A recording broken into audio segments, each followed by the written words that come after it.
What's up, guys? Today I'll show you how to make text pop just like in MrBeast videos and just like this. Okay, so what you want is you're gonna have your text on your timeline like me. You want to go up to effects and effects again, and you want to find adjustment clip. You want to add this to the timeline, and you want to add one for each one of your clips. Um,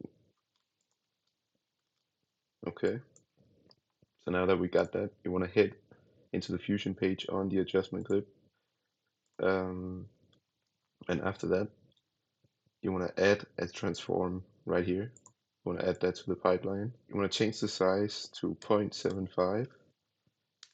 Okay, and you want to keyframe in the beginning of the clip. Now go 3 frames forward,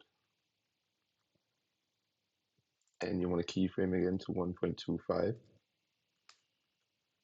and another 3 frames, and you want to do 1. Okay, and now that's basically the effect. I'm just going to do it for the rest of the clips, and I'll show you.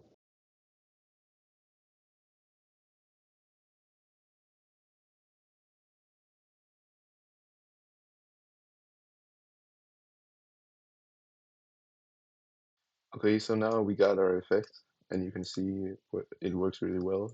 It almost looks like it bounces there, and if you want to, you can also add motion blur to the text in settings in here, but that's for you to decide.